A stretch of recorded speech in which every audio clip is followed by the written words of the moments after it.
It's another beautiful day in a Cottage Witch world. Hello and hi everyone, my name is Wolf and welcome back to Minecraft. So today, piggybacking off the last episode where we talked all about familiars and all the different creatures that you could have at your side running through the world, I want some familiars of my own. And yes, we do have the foxhound inside of the house, but I also need a place to put them because I don't want to just pile them all inside of my house. That would be lovely, it would be cuddly, but it wouldn't be fair to them. They need space to roam, they need a place to live, and I've got all those materials in the basement, so now is the time to start using them.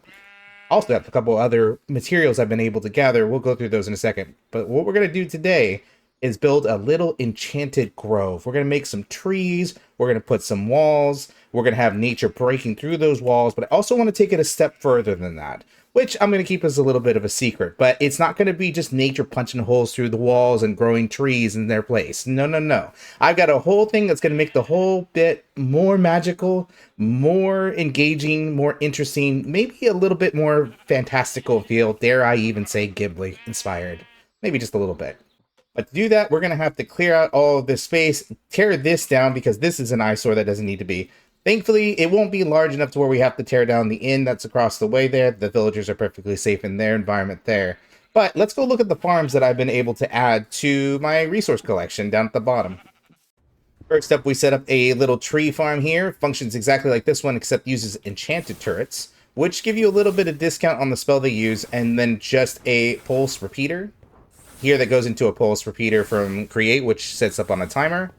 And then we've got lots and lots of wood and a compactor added. So these are all wood safes, which is going to make building trees a lot easier, as well as using extract so that we can get some mahogany leaves as well. Plenty of resources to work with. As a matter of fact, which one is it here? I've got a whole, I got a whole coffer full of them, as well as moss, leaves, and even more moss. Well, mossy cobblestone. And to get all that mossy cobblestone, I had to build a moss generator. We could have done it the vanilla way. Probably should have done it the vanilla way because honestly, vanilla farms are so efficient. There's no reason to use ours for this because it was a bit of a pain in the butt to figure out how to do this. But I did it, and every once in a while you want to have a problem that doesn't have a clear answer. I didn't look up any tutorials or anything.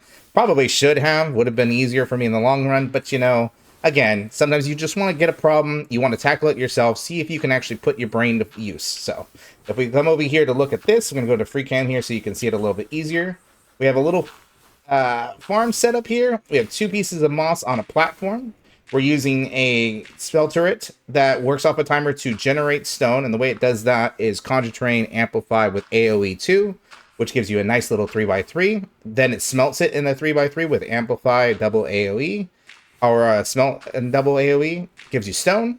Then we have 2 turrets that use projectile grow, which shoot in these moss blocks, which transfers into the 3x3, which 90% of the time will hit all of them into moss. Sometimes it misses the center block, but that's mechanics. What are you going to do about it?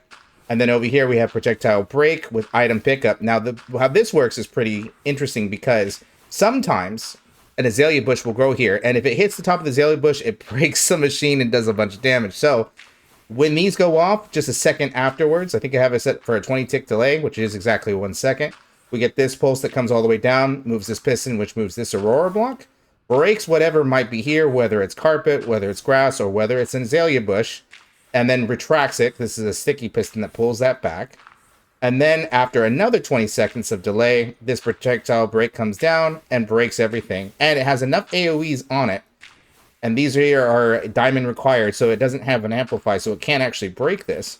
That it not only breaks this 3x3, but it also breaks whatever may grow on top of these ones. Because as you know, you can't bone meal moss if there's a bush on top of it, or even a carpet on it, or a grass piece on it. It will not function in the way that it's supposed to and transfer to these blocks. So, with all that set up that way, it prevents it from having any issues. It also collects those items as well. Right here, as you can see, we've got some carpets in there. We've got some azalea, flowering azaleas, and regular azaleas. And then this is just a rudimentary shutoff. I kind of ran out of these redstone leaks, so I wasn't able to do an eloquent shutoff for when it's full. Which, to be honest, that's probably isn't even the best way to do it. I'll probably never even run the farm when I don't actively need moss, but it's fine. And then for this timing setup, it's very much of a mess, and this is just a repeating burnout clock that we use with a switch down there. And then for this 5-second repeater, activates the entirety of the machine. First thing it activates is the amplify for stone, so that the conjure terrain down there. And then on a 2 tick delay, so not even a second, we get the grows coming down. And then after that, again, as I said, we get 20 seconds, or 20 ticks, 1 second. We get the piston moving back and forth, and we did an extender so that the pulse is lengthened, because otherwise sometimes the piston didn't retract. And then after that, we get this other pulse that comes down to the brake and puts everything back into this barrel right here. So let's go ahead and run this real quick. To do that, I have to actually shut everything off. I have to shut this off, put that there, and then click on, click off. And as you can see, we'll watch them right here. It takes 5 seconds to line up. Get the piston rolling out. Brakes. So all of that running off a source, pretty cheap, pretty inexpensive. It was very challenging to build a moss farm that doesn't require lava, water, or bone meal. But you know what? Again, probably not the most efficient way of building a machine, but it fits the theme. And it has generated tons of moss. I didn't really do any AFKing. This is just me mucking about doing other things. Another one that I set up was this one here for bricks. So this functions exactly like that one does, except there's a compacting upgrade in here. So it's compacting everything down into bricks. And because it's taking in, bricks and coming out with brick blocks, we don't actually want to have a limited barrel in there. So I just went with this one here. I don't know what I'm going to do with 3,000 bricks, but I've got them now, so that's nice. And to shut the machine off, I just give it a pulse that it will no longer do the repetition. It'll just go through one more cycle, and that's the extent of it. And I think because now we can finally start putting some structures outside, it's high time that we actually take advantage of the structure we built back, what was episode 3? The book. So now we can actually teleport out here and be in this space here. So now, I'm going to start clearing out some of the way here. So I'll get rid of all the trees, make up all the space, everything like that. So I didn't really talk about it much when I built this here. I just kind of went ahead and built it. But this I felt like was something that, as a structure, you know what a book looks like. You know what a tabletop and some of the decorations around it. Also, look at the feather. I still like this feather a lot. But this didn't really require explanation. But I feel like organic structures, even though they're more natural, are a bit harder, especially in survival, to get your head around. Yes, I still have got to clear some space out, but I went ahead and marked out where the building's going to go. So for this, what I'm doing is I want a 10 by 10 section. I might actually make this 11 by 11 now that I think about it. But this is going to be the main space in which I utilize for the familiar. So this is going to be where the little pet houses are going to be, where they can wander about and get their food and stuff like that. But then I have 2 markings here because I want to have trees, because it's going to be a grove, surrounding the area. But I don't want to impede on this space. I want at least this much room for the animals to roam. So by having these marked out clearly on the edges here, I know that I need to clear out this space in roughly a semicircle or circular fashion, to where the trees can be placed, because we're going to do custom built trees all the way throughout. And then we're also going to have the stone wall around the outside perimeter as well. So I'm going to have to clear out these. This is all going to have to move. This campsite is probably going to have to move. And some of this area is going to have to be lowered down a little bit. And, also I'm going to do a little bit of elevation changes when I get to the tree line. They're actually going to be raised up a little bit. This is going to be kind of a bowl, in that this area here is going to probably be the lowest point. But overall, that's the idea for this. This is what we're doing here, is we're just giving out the space, making sure that we have enough room to do what we need to do, and then enough room to decorate as well. Okay, so we finally got rid of the structure up there, got rid of some of the water wheels, and they created somewhat of a circle. Like, we could do better than this. This is modern day Minecraft. We know what a circle actually looks like. This is definitely not a circle, but I just wanted kind of a rough shape, because this isn't going to be a circle when we're done anyways. I think something that's that pristine, that precise in an organic structure wouldn't look all that right. So there's going to be some variance, some ebb and flow, and I'm just going to do this more or less by feel. And so to help with that, I went ahead and marked out the space that I want to guarantee that I have for the animals. And then from there, I don't have to fill this in because, of course, I know that I want this entirety of this space to be for the animals. And from there, then we can start looking at how I stretch out these 2 sections, the tree line and the wall line.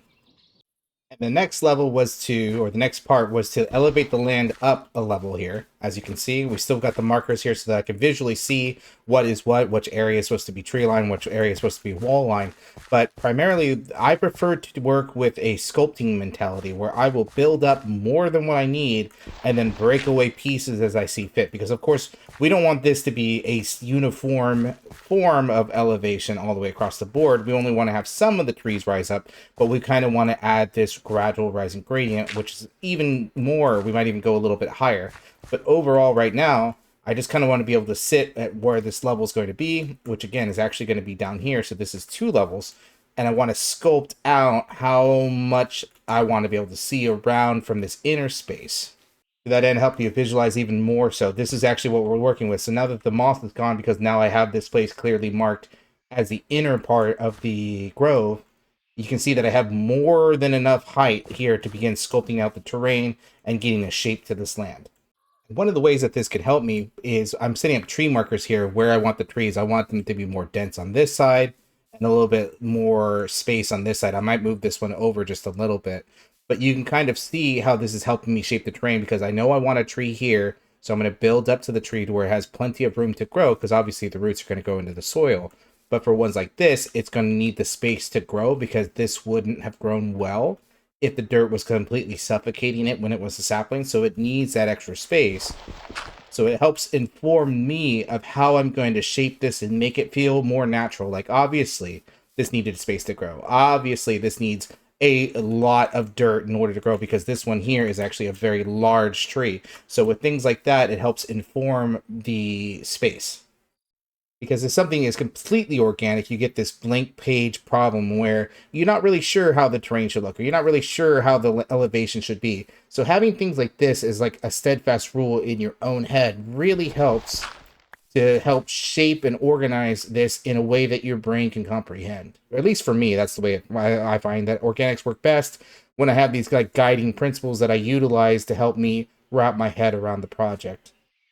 And the trees I'm kind of planning arbitrarily, but I'm also putting a little bit of thought of, again, what I'm going to see through the trees. So for example, this village out here, I want to see this from the grove. And to do that, I'm going to have a couple trees intentionally blocking it. So if you imagine tree here, it's going to come up and block this space, but you're going to get a little peek of it between these two. Because this tree is going to lean slightly to the left, this tree is going to lean slightly to the right, and it's going to frame out this. So you're going to get a clear view of the inn, aside from whatever the wall ends up being. The height of the wall is probably going to bring it to right around here. But you'll see the roof line of this here. You'll see the smoke billowing above. I could put a little hay bale if I need to go a little higher and just leave that natural campsite that's generated there. And it's going to make you intrigued about the serene surroundings. It's going to give you a little bit of visual interest, again, having this in the background here. For this, because there's nothing out here to look at, that's why I'm going to have the dense tree line here. It's going to fill up the space, make it when you come in from this direction, most likely. You're going to have these big, beautiful, bushy trees with a little secret hidden in there. You're going to see that in a bit. I'm not going to talk about it just yet. And then for the book here, I kind of want to block this off because you've seen that coming in, but I'm probably not going to put too many trees on this side so you can still see this from here. Like you can still visually locate where that is. And of course we want the house to do the same. We might do the same trick that we did here, where I kind of have a tree here, maybe a tree here to kind of frame that in, or because that would block the sightline of the book, maybe I frame in the village, cut down these mahogany trees in the sightline, and just have another tree come up here and another tree come up here, and just kind of show off this house visually from this space.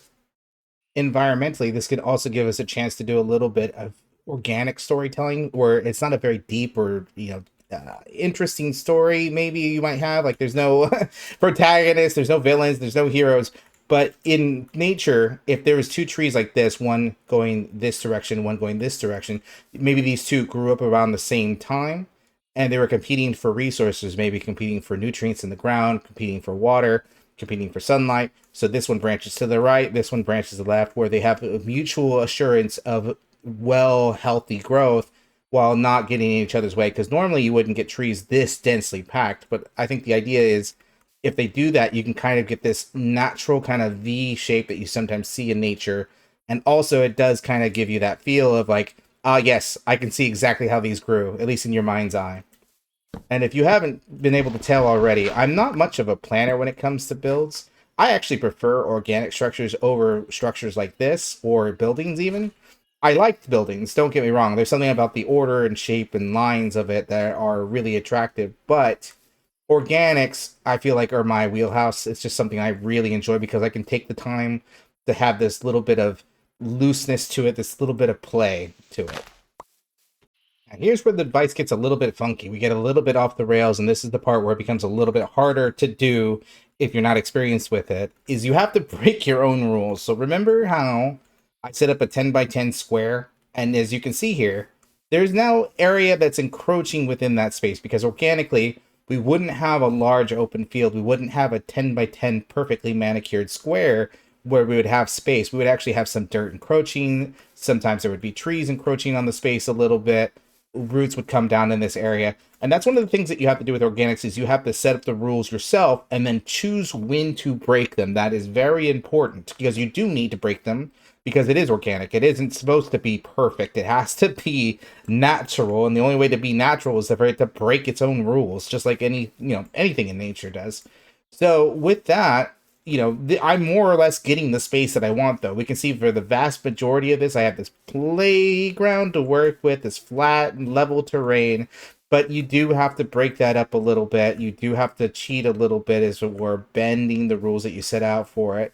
If you pay attention to the tree line, some of them go out a little bit beyond into the wall line, which I knew was going to happen. That was always going to be the case, especially with the 3x. But for the vast majority of them, you can see I've kind of stuck with it for the most part. So it was just a guideline more than a hard and fast rule. Same thing with the 10 by 10. It was just a guideline more than a hard and fast rule. But as you can see, this really has given a lot of life to it already. This has a lot of potential for being a really cool space. Well, of course it started raining. But what I wanted to say was, these are not how the trees are actually going to look at all. What I'm doing is I'm just kind of organically blobbing out the spaces so I can kind of do this where I can see visually what this is going to look like and what the requirements are going to be for this one here, what this is going to look like, and then how much of the book I'm actually covering, but then also how much of it I'm actually showing, and how much of the house is going to be visual between these two. So just trying to visualize the sight lines and keep track of everything. Next thing we did was we put up the fence line. Now this part isn't usually as important because we built the trees first and then kind of build out from there. But with what I have in mind specifically for this build, I definitely need to know the distance between the walls and the trees and whether or not it's going to be enough space. Like in this space here, this would be too close if it was anywhere else, but here it's fine because I visually know what I'm going to do with this. But over here, I need to make sure I have plenty of space between here and there, plenty of space between there and there, so on and so forth for what I have in mind. And I think that's all I can demonstrate without revealing too much of what I'm going to end up building at the end. So, next time you see me, we'll have a lot of this place built out, and then I'll walk you through it. Build is done, and I am really excited to show you how it came out. It came out fantastic. If you look behind me through the window there, you can get a little peek. You can get a little peek-see of what I've built. But yeah, it's been a week since the last time we spoke. It's been a week since between clips. It has been quite an affair. Hello, sheep. Hi, sheepy. But yes, it has been a long time because I went a little crazy. I went a little ham on the concept because, well, it's modded. You have the opportunity to do a lot of things you couldn't do in like vanilla Minecraft, and you'll see that there's a lot of frame blocks. There's a lot of frame blocks in this. I went a little overboard. Just a little overboard. Anyway, so let's talk concept before we get into it, though, because as I said before, the idea with this isn't nature reclaiming a space. Instead, I want to kind of flip that trope on its head a little bit. What if nature helped us build a space? If it treated itself like the hands of humankind and assisted in the process of building a space rather than reclaiming, unclaiming, but using some of itself as the natural resources as some of the materials for it. So let's go walk through it real quiet like first, and then we'll go back and talk about all the little details that are hidden away in it.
As you can see, as the quick walkthrough, there's a lot to talk about in this build. It is a very dense build.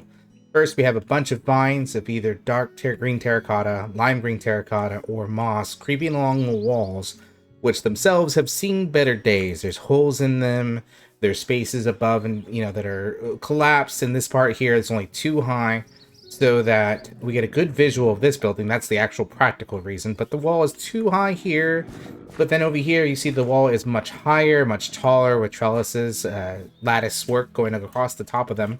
So it wasn't maybe at one point a little bit higher. And we have roots crawling through the, through the actual wall itself. These are the roots of the trees down there behind. But if we take a real good close look at these, I don't think I have any examples over here. Let's try to find a good example of it. You're going to see dead coral blocks here in some of the wall structures. Because again, this isn't nature reclaiming the works of humankind. It is instead the trees working with to create these fabrications. So instead of these being stone, these were wood maybe once a long time ago. And they've slowly forced themselves to petrify and make it into walls. So you can see this kind of transformation in several pieces. It's a little bit harder to see down here, but if we see the trees here as we follow them along, there's going to be some dead coral blocks up here as well. And I chose the fire coral because I feel like that's like the most tree-like. But this whole structure is conceivably grown out of the trees themselves, except for a few spaces where the roots have maybe dug up these rocks from underground and lifted them up to create this fence. And being that it's created this way, it is an organic structure in its own way. So again, even though this looks like it's a little bit more crumbly and everything was a little bit taller at one point, the height variance signifies that this too is organically made. Even though it's rock, even though it's stone, it just has this kind of natural feel to it that I really love. Of course, we have a whole bunch of different tree combination of leaves. We have fir trees, we have spruce trees, we've got twilight oak trees, we've got mahogany leaves, and at the very, very top, we have palm leaves. And I really like the way that this looks because you've kind of got this gradient where the sunlight hits this space. These leaves are the brightest. And then there's a couple of darker patches where leaves are maybe a little bit more green, a little bit more dense. And then as we slowly creep in, it gets a little bit darker and a little bit darker. And then instead of getting completely dark, we get in here, we get a little bit of blue, where it becomes almost so dark, it turns to that blue shade that you get sometimes in shadows. So it's not perfect, of course, but I like it. It's got a nice feel to it. And then as you can see as well from up here, there's actually several trellis windows / lattice windows here that you can climb up to. Most of them are, reachable.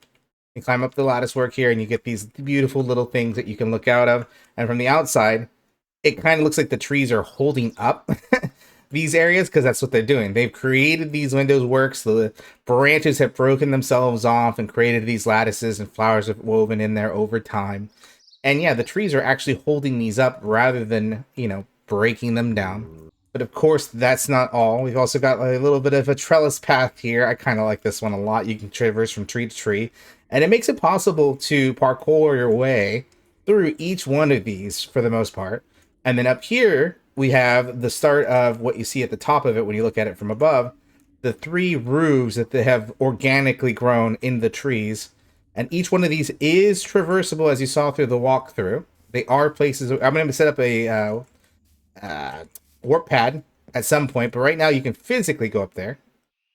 And then you have this beautiful space here, and we have the branches kind of acting as a floor. You can see through it. The leaves are helping with making sure that you don't fall through any gaps or any spaces, and you can kind of just live in this space if you really wanted to. And then there's branching paths where you can actually connect to this one. If you crawl through a couple of leaves, you come through it, and there's the other roof, and you come along this way, jump along this branch here, and then you come to this one here. So yeah, this whole area is completely traversable. Again, we see another coral block here. These lattice works are open so that we can actually walk out here. And it was quite the undertaking. I very, very severely underestimated how long this was going to take. This is quite the large project. But again, most of the time came from the frame blocks. If we look at the trees here, we have frame blocks everywhere to get these shapes, to kind of get this twisted, gnarled look. I threw in the extra flowers for just a little bit of color, a little bit of shape, but we're not actually even done with this space yet. I want to have little spaces for each of our familiars that they can call home, little areas that they can feel comfortable in. But yeah, overall, I really like how this all came out. All the different branches reaching out from all the different trees, all the leaves kind of covering over, hiding some of the jankiness that you ultimately get even with frame blocks. Like there's some spaces where you just can't connect quite right to have this real heavy organic shape. You don't get these nice smooth transitions, but this helps a lot. As you can see, there's a lot of depth and a lot of detail work that went into this. But overall, even though this was quite a bit of work, I am really happy with how this came out. This is a gorgeous space, and I can't wait to start filling it with familiars, start filling it with animals and stuff like that. Which, whoops, on that note, we should get some familiars because this place isn't complete without someone living inside of it, and we have a foxhound right in our house. Let's do that. We've got our foxhound here, and foxhounds like warm spaces, and this doesn't really scream like high heat, high warmth. So what we're gonna do is I'm actually intentionally I built this tree because again, like the sculpt, I like to prefer to hollow things out. And we're gonna put a little pet bed in there for you. We're gonna have a little campfire underneath it, and then we're gonna have some of the logs here change into this magma block to give it a nice warm feel. So kind of like a tree hearth, if you will. I'm thinking something very simple like this, where we have like a campfire underneath the bed, because of course foxhounds love when there's a campfire underneath the block, and they just want to stay there all the time forever and sleep there. But then we have the tree kind of being transformed a bit by the actual heat, both of the fire underneath, and maybe a little bit of radiating heat from you, huh? Huh, little buddy? And yeah, I think it's something like this. So now it's time for you to sleep in your bed. Come on, now, and see if you like it. And of course, we got a nice flat space for the foxhound to respawn should the unthinkable happen, which is, I guess, not really unthinkable considering. Oh, you're going to be difficult. I need to make a feather on a stick. Okay, feather on a stick acquired. Probably the only way I'm ever going to get you to go where you need to go. Over there. Are you lost? Come on. Go on. Or can you not see your way up there? Shove, shove, shove. Shove, shove, shove. What? Animals. What are you gonna do? Come on. No! Maybe you don't like frame blocks. Is that what it is? Well, if we get stairs there, will you go up here? Oh, you go there. That's a start. Get in there. There we go. And we got the Z's. Finally. There you go. You're safe. You gotta just sit there for a little bit, yeah? Actually, I wonder, if I put you to wander, will you sit there and sleep there of your own accord? Let's take a minute and watch. No? Oh well, maybe you'll fall asleep when I'm not looking. No. Okay, well, I tried. Well, she seems to like it in here. Still need a name for her, so if you have any suggestions, go ahead and leave them in the comments down below. That's it for today's episode. I'm going to do some prep work and get her some friends, because this is a little bit too big of a space for one foxhound. So I'm thinking we need a bear at least. I don't know, what other familiar should I get? If you watched the familiar video, do you have a suggestion on what I should grab? Oh yeah, I should grab a capuchin monkey. So at least two.